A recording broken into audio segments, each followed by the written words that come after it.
When you need mealtime inspiration, it's worth shopping Kroger, where you'll find over 30,000 mouth-watering choices that excite your inner foodie. And no matter what tasty choice you make, you'll enjoy our everyday low prices, plus extra ways to save, like digital coupons worth over $600 each week. You can also save up to $1 off per gallon at the pump with fuel points. More savings and more inspiring flavors make shopping Kroger worth it every time. Kroger, fresh for everyone. Fuel restrictions apply.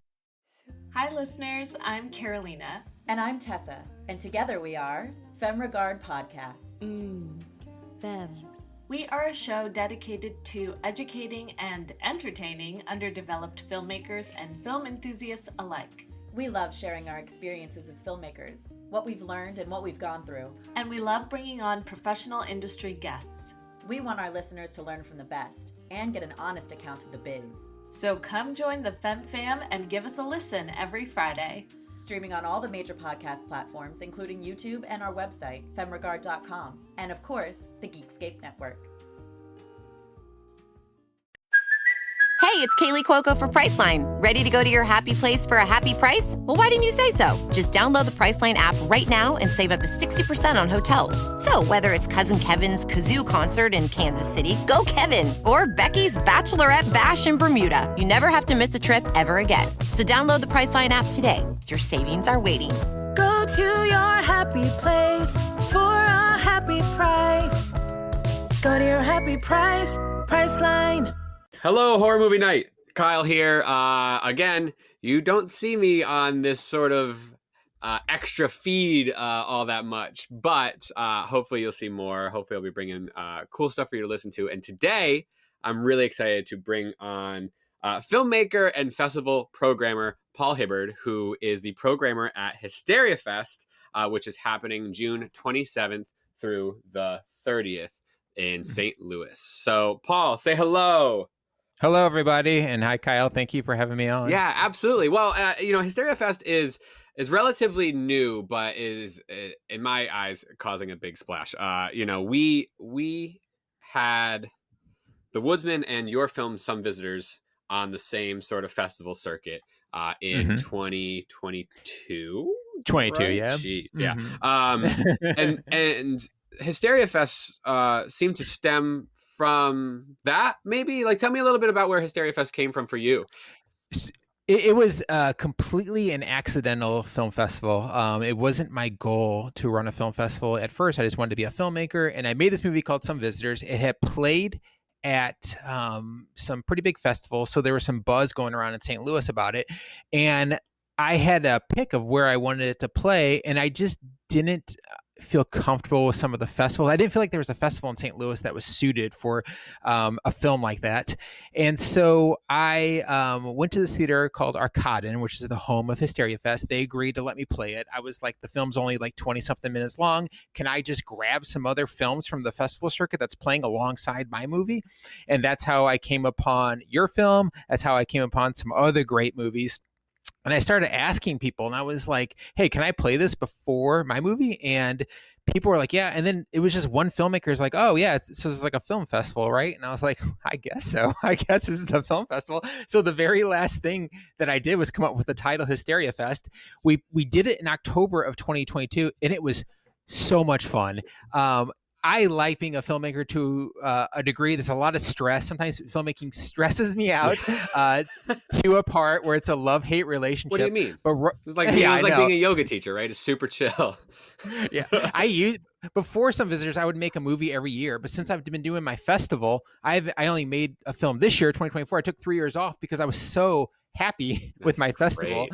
It's great. Yeah, so and we went, I was like, 2022 happened. And I was like, 23, we're going to go big with this. And we went bigger and it grew. And this year we're going bigger. And next year we're hoping to go even bigger with it. Yeah. I mean, from a one night sort of festival, right? Or one, program fest to, I mean, you have a Thursday through Sunday event, a themed event too, which is really exciting. Tell me your last year's theme was that the French? Yeah. All right, cool. Last year was French Extremity. One thing I want to do with my festival is kind of put together my love of horror with my love of international cinema.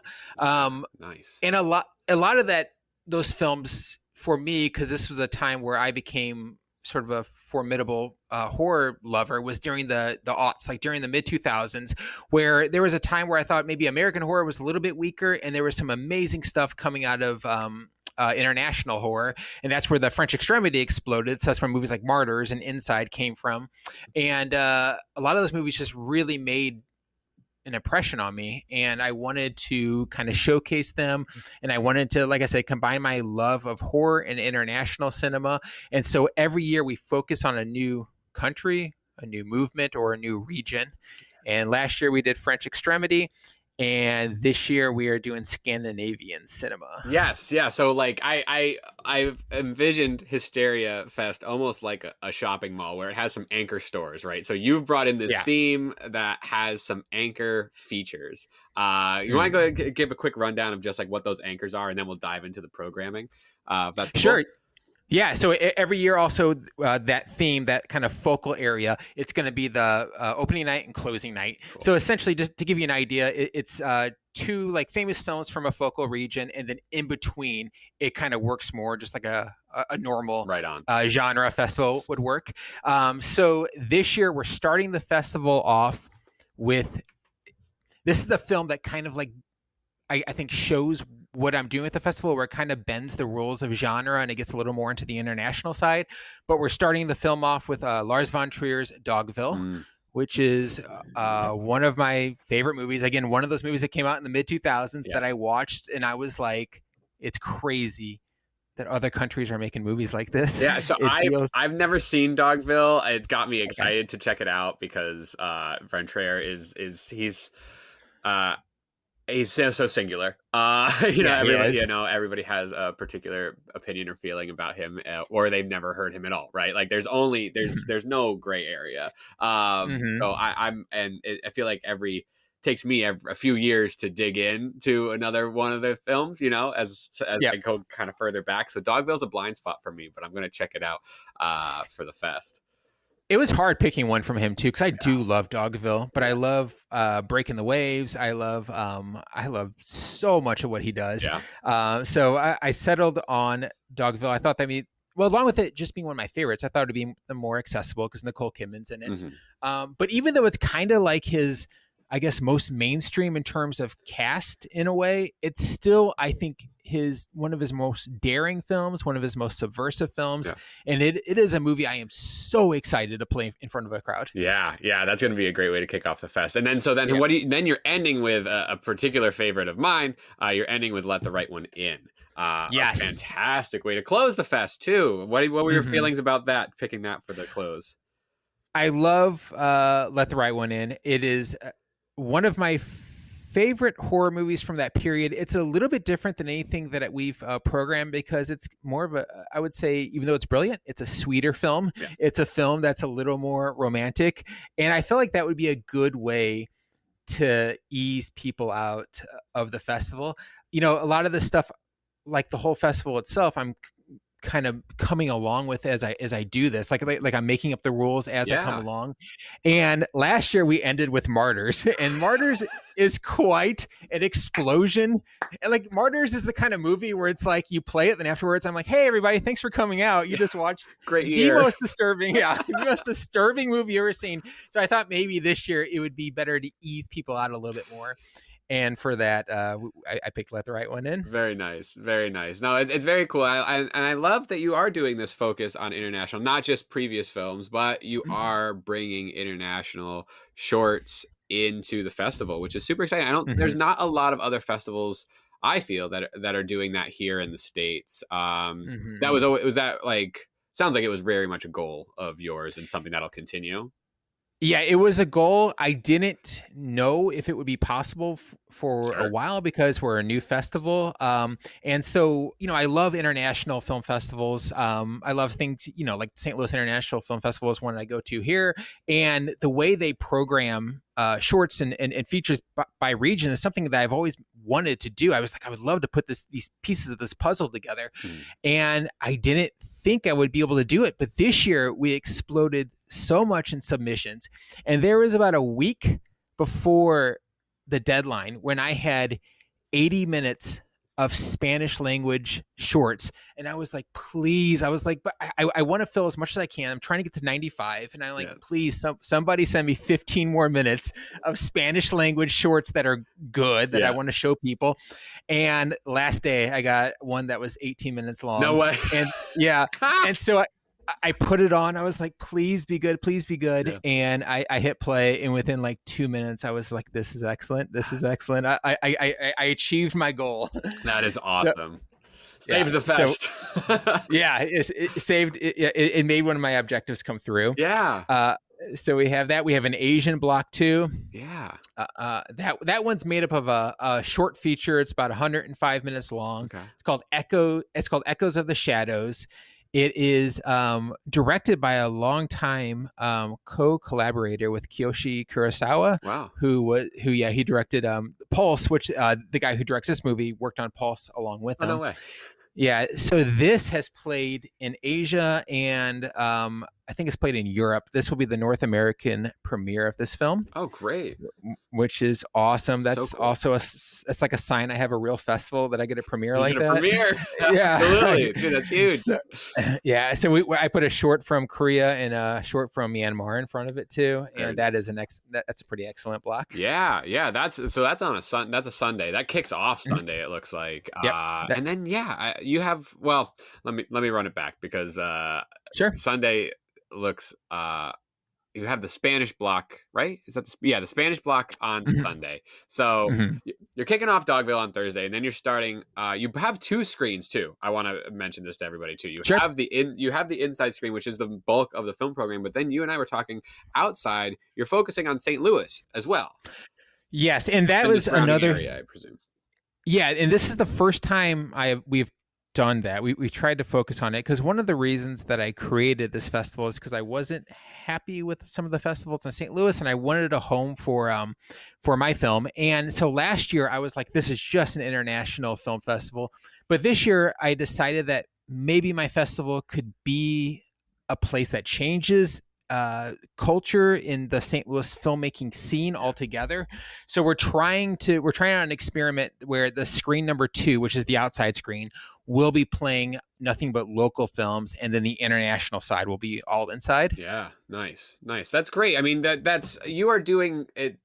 Not to wax your car too much, Paul, but you're doing a lot Thanks, for a festival in so few years. You're trying to tackle bringing diversity and foreign and international films, and then also focusing on your roots in your hometown and trying to like cultivate the audiences and the filmmakers there. It's a double whammy. So that's really exciting stuff.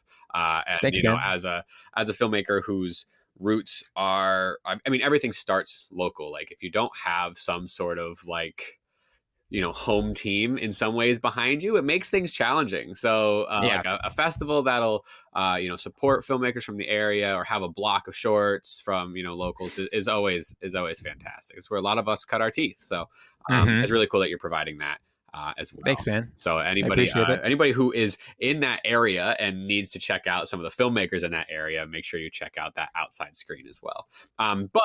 Friday, kick things off with a shorts block called Cults and Creatures. And if there's anything that Horror Movie Night loves most, it's Cults and Creatures. It sounds like, you've clocked it as a diverse collection of short films digging into those. What's this block's vibe? Like, is this all over the place? Is this like, start out with a one that's called We Joined a Cult, which I've seen some stills from already. So it's like, come on. Okay, so We Joined a Cult is directed by this director named Chris Beckenroy, and he has had 3 films that have all played at every single festival that I have done. He is the one that, because I know you, Kyle, you were in the first and the third one, and then I had someone else who was in second, third. Chris is the one who he just pumps out these movies, and he's been in all 3. The one in 2022, he had one called Guts. Oh, Guts is great. Yeah, okay. Guts is fantastic. Yeah. If you like Guts, it's the exact same cast, it's the exact same amount of gore, and it's about a group of people who accidentally join a cult, and it has the same humor and the same energy as Guts does. Love it. So this block is there's maybe a little bit more goofiness in this block, some more humor. Yeah. There is some they get very deadly serious. The last one, The Kindness of Strangers, that's a pretty terrifying 20-minute short that will end out the block. Nice. Howl at the Dead is directed by Greg Bishop, and horror fans might know his name because he did a film around 2006 called Dance of the Dead. Oh yeah, that got, you know that one. It was an After Dark or not an After Dark Presents. Oh, you know what I'm thinking? I feel like there's a Masters of Horror called Dance of the Dead, and that's what I'm thinking. I can't remember if it was part of that, but I remember it was this film about this like prom, and zombies hit this prom area, and these two are trying to survive. And I remember it just being like a really brilliant film. It kind of came out at the same time when Eli Roth was starting, and I was like, well, I kind of put them on the same level of where I thought their careers would go. Yeah. And he has had some success to the point where when I saw this movie and I reached out to him, I thought he was going to say no. I thought he was going to be like, no, your fest is too small. Yeah. But he was so cool. That's and awesome. So this is a great short. Yeah. But yeah, no, we got all kinds of good That's stuff a very, in there. very cool list here. A lot of, and like, I always love, short films too. To a lot of times, it's sort of like picking beer at the liquor store. It's like, you just go off like the can art. This was like, oh man, these, the titles are great. I want Poacher. Is it about eggs? Is it about a poacher? Like, what is it? I'm excited. So, and then you end Friday with an all-time classic. Mm-hmm. So this year we were able to slip in 3 films from focal region. Usually we're going to do 2, but we were able to do 3 this year, and that is Haxan, the classic silent film. And this one I'm super excited about. It's one of my favorite silent films ever. It kind of blends documentary and narrative footage together. It was so influential on that type of filmmaking that the Blair Witch guys, they named their production company after it when they put Blair Witch out. This is a film that if you haven't seen it as a horror fan, it is the kind of film that has influenced a lot of stuff that you love, and it is one that you should definitely check off your bucket list. Dude, and seeing it on a screen with an audience, like, that's going to be rad. That's going to be so awesome. It's going to be great. Yeah. Oh, I also want, well, we'll come back to that because then we're just going to go right into Saturday. We were talking about, you're starting with Terabella, which is, I just read another premiere. Is that correct for you? Yeah, that one is that's a world premiere. That one I got, and I can see where the films come from. And this one, it came from a filmmaker in Missouri, and I was like, okay, I was thinking maybe it'd be on the local side. I was thinking that maybe, but my expectations maybe weren't quite as high if I saw a film that came from like France. Sure. And I watched it, and it like blew me away. It was a Missouri filmmaker, but he shot it down in the Southwest. He has a crew and cast that I believe are from Los Angeles. Mm-hmm. So it is a legit production, and it really blew me away. And it was the first submission that I got. It was the first movie that I watched, and the whole time I was like, this is really good, but it's going to have some competition because we're going to get a ton of submissions, which we did. And the whole time it just kept staying towards the top because of how good I thought it was. And then I reached out to the director and I was like, so what's the status on this premiere? And he's like, dude, this is the world premiere. And I am like, okay, I got lucky there. That's awesome. That's awesome. You're kicking off Saturday with Terabella. Yeah. Devani Pinn is the lead in that. So, and she's done a bunch of horror conventions. So a lot of our listeners might have met her out and about and in the world. And that sounds awesome. It's like a noir thing that you got, which is so cool. And then the gore and the melody shorts block follows that. So again, right up in front, gore, melody, you got some music in there, you got some gooiness, and thank you again for including Ouchie. Just as a small plug for our listeners, if you're there, Ouchie will be playing Hysteria Fest during this block. What else Kyle's got in there? Yeah, well, first of all, your movie Ouchie, it's great, and I'm happy that it's actually starting the block too. That's so fun. That's so cool. Thank you. So it's kicking off. And also, I thought it would be interesting because I know you're a big music fan. Yeah. And the theme of this was, when I watch these shorts, I try to put themes together, and sometimes I have to kind of smash like 2 themes together. Mm-hmm. And I had some films that dealt with a little more gore, like body horror, like what you have, and then some films that have to do with more music. So I had a few films that had like a music feel to it. And so I kind of put these two themes together in this block, and I thought it would be perfect for you since you're also a big music fan by now. Yeah, no doubt. Thank you. Yeah, absolutely. But yeah, this is a strong block. We start off with Ouchie. We then go to Pit Stop. That is a really strong film.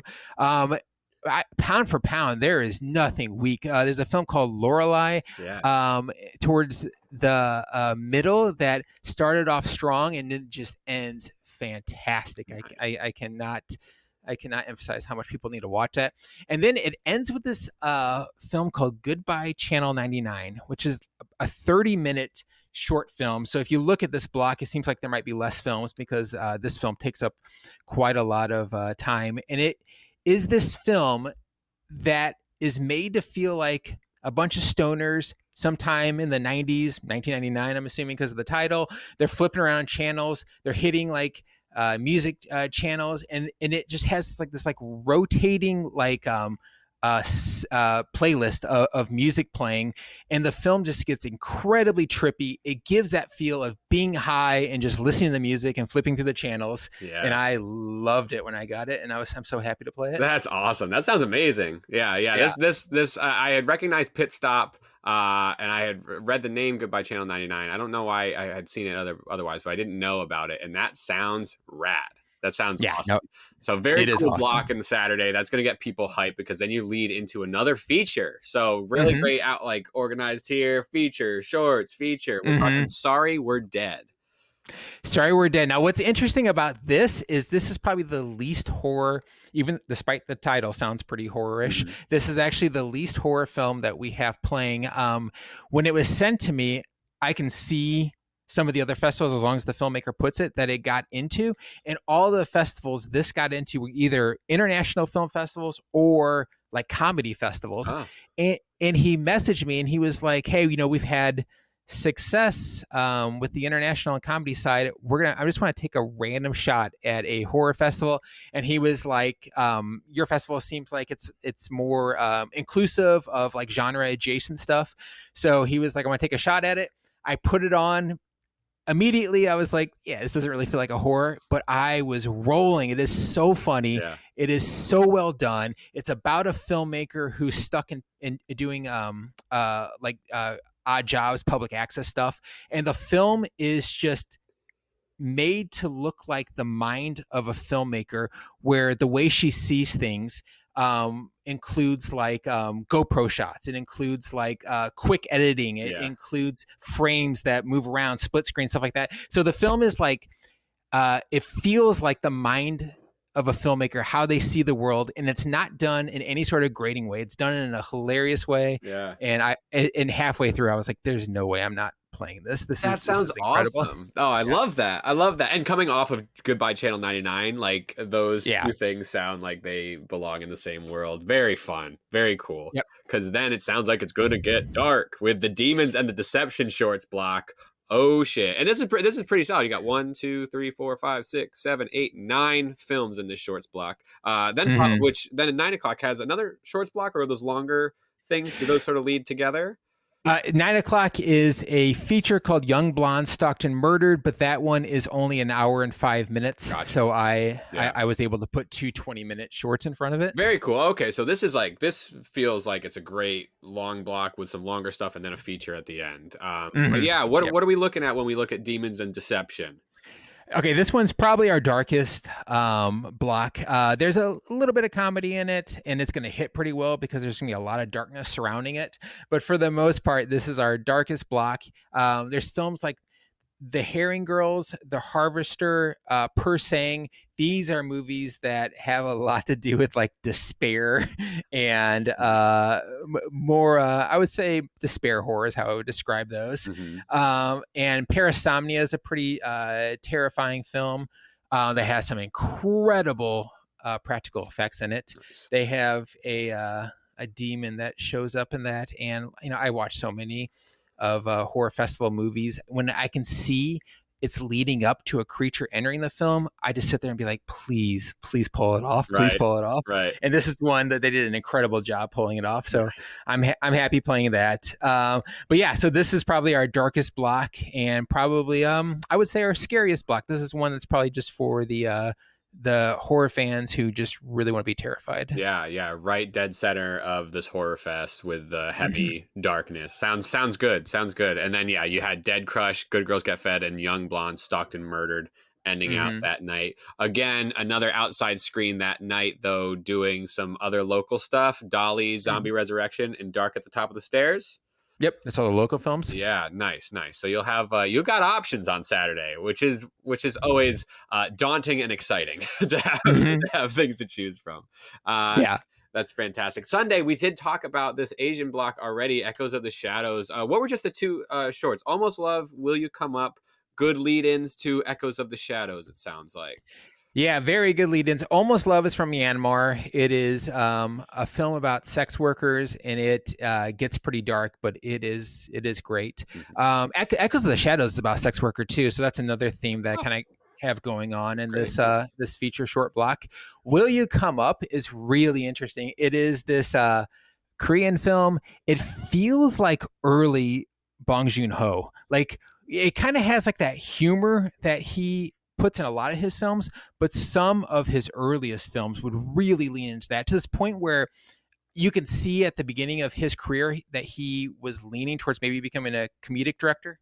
And this, I don't know how much of an influence this director has on Bong Joon-ho, or reverse, how much influence Bong Joon-ho has on this director, but it felt very tonally to some of his early films. Oh, it's fantastic. That's such a cool way to start Sunday too. I love that. That's going to be awesome. And then 3 p.m. I am going to El Terror. Sounds right. No, and El Tristeza, which is the terror and the sadness. I don't think. Yeah. La Tristeza. I'm the worst at anything other than barely my own language. But that's the terror and the sadness. That's a block of Spanish language short film. Yes, that is all Spanish language shorts. This is one that I was fighting to get to make sure I had enough submissions, which I did. Yeah. And I just want to emphasize that this is one of the best just pure shorts blocks I've ever booked. The fact that they're all Spanish language is awesome, that I can put that theme together, and that gives me that connection to international cinema. But I don't want people to think that it's just the Spanish films thrown together, because each film individually, regardless of the language, it is fantastic. This block is just strong all the way through. And a lot of these films have played at other festivals too. Yeah. Things like Fantastic Fest, much bigger festivals than mine. So it's cool that I'm starting to get these submissions that have gone to these festivals, and it's cool I'm getting enough Spanish language ones. That's fantastic. And you're right. Like, just because they're Spanish language, I mean, they are all over so many different countries. It looks like a great mix. And that is not necessarily the driving force behind this fantastic shorts block. So that's really cool that you're able to turn that out and have that be sort of that center of Sunday, leading to one of my favorite filmmakers. She's fantastic. Jill Gavargazarian, who did The Stylist, which we've talked about on the show before. Her new one, Ghost Game, is there. Obviously, you know Jill. I know Jill. She's great. I'm very excited to see what Ghost Game brings. Yeah, it is. This is awesome. I saw this with her at Panic Fest, nice. And it was really cool to be able to see it there. This is the 5 p.m. Sunday. This is kind of, even though Let the Right One In ends the festival, I like to make like the 5 p.m. kind of be like the closing of the actual festival films. And this one is her film. This is her follow-up to The Stylist, which what you said is great. That was one of my favorite movies the year that came out. So this is actually produced by Eduardo Sanchez of the Blair Witch Project. Yeah. And he hired her on to direct this movie, and it is great. And she's going to be there in person, and she's going to do a Q&A with everyone afterwards. Nice. And it's going to just be cool to have her there. It's also cool that the festival's at a place where I can get someone like her to come to the festival. And so along with being able to play her great movie, it's also just really cool to have her there and have her answer everyone's questions. And like I said earlier, the venue's kind of like a smaller place. So with her there, and she's going to be there on Saturday till Sunday, she'll be in and out of the theater. She'll be sitting next to people. So it'll be a way to kind of interact with her all weekend along with the Q&A after her film. That's fantastic. It's always really cool to have a space that you can interact as a filmmaker and as a film viewer with, other people around you, not just like audience members, not just other filmmakers themselves, but you got a good group you got other filmmakers going to be there with their shorts. It sounds like a lot of the local ones probably will come through. Some other people coming through. The director of Terabell is going to be there. Yep. And possibly some other ones have given me some maybes that they're going to be there, but those two will be for sure. Yeah, and this, as we know, a lot of genre festivals happen in October. Actually, the previous Hysteria Fest had happened in October, right? So having one in June, sort of kicking off what feels like genre festival season, is a great way to have some of these shorts and larger films come through and have them have a home in St. Louis, as you said, like actually having a place where people can come and check that cinema out. So besides the Q&A, any other sort of events happening, any other Hysteria specific items besides the screenings themselves?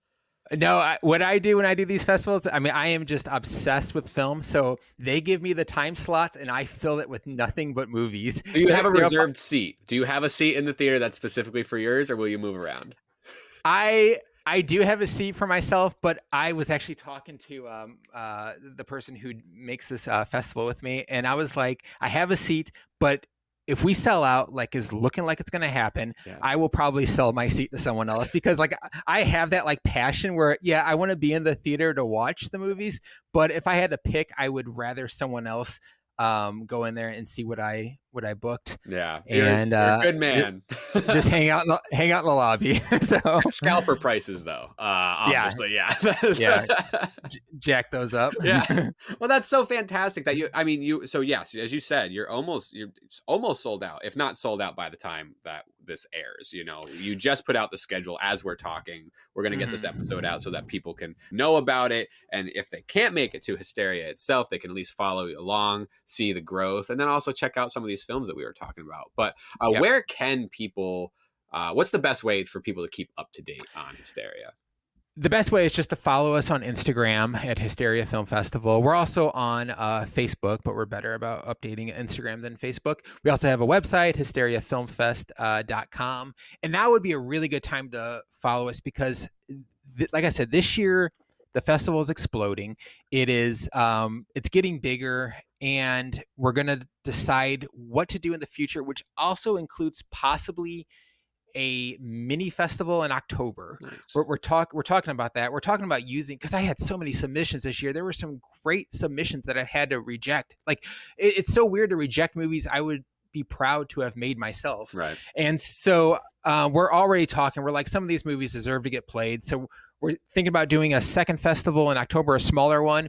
And then next year in June, we'll be back with the main festival, and we're looking to grow also. So it'd be a good time to follow us and just to see where we're going from here. Fantastic. Paul, anything I missed that we went through this thing and as well as we could without actually attending the festival itself. But anything else you want to shout out, let people know about Hysteria? The only other thing I would say is that when submissions come open again, which we're going to look to do in the fall, submit the film to us. We keep it cheap. I mean, we try to keep it below. We try to keep it below 20, even for the late entries. And I'm pretty, I'm a filmmaker before I was a fest director, so I'm pretty personable. I'm pretty straightforward and open with the other filmmakers. Even movies I've had to reject, I've reached out to them and be like, I'm so sorry I had to reject. I'll still review you on Letterboxd if you want. So it's the kind of thing that if you submit to me, instead of just being a festival that coldly accepts or rejects, I try to do whatever I can to help your film out, including playing it. Yeah, so, no, and that's very true. I've seen that firsthand. You are a champion for films as a programmer, as a director, and as a viewer. Like you really truly love this, and you want to support everybody who supports you. So it's very cool, and I highly recommend not only attending, but if you're a filmmaker, submitting, and then just supporting Hysteria however you can. And we'll obviously have you back. If you do something in October, let us know. Next year we'll do another thing like this, give people the preview. This is a lot of fun to really dig in here. So, Paul, thanks for joining us today. Appreciate it. Yeah. Thanks everyone for listening, and thanks for having me on, Kyle. Hi, listeners. I'm Carolina. And I'm Tessa. And together we are Femme Regard Podcast. Femme. We are a show dedicated to educating and entertaining underdeveloped filmmakers and film enthusiasts alike. We love sharing our experiences as filmmakers, what we've learned and what we've gone through. And we love bringing on professional industry guests. We want our listeners to learn from the best and get an honest account of the biz. So come join the Femme Fam and give us a listen every Friday. Streaming on all the major podcast platforms, including YouTube and our website, femregard.com. And of course, the Geekscape Network. Hi, listeners. I'm Carolina. And I'm Tessa. And together we are Femme Regard Podcast. Femme. We are a show dedicated to educating and entertaining underdeveloped filmmakers and film enthusiasts alike. We love sharing our experiences as filmmakers, what we've learned and what we've gone through. And we love bringing on professional industry guests. We want our listeners to learn from the best and get an honest account of the biz. So come join the Femme Fam and give us a listen every Friday. Streaming on all the major podcast platforms, including YouTube and our website, femregard.com. And of course, the Geekscape Network.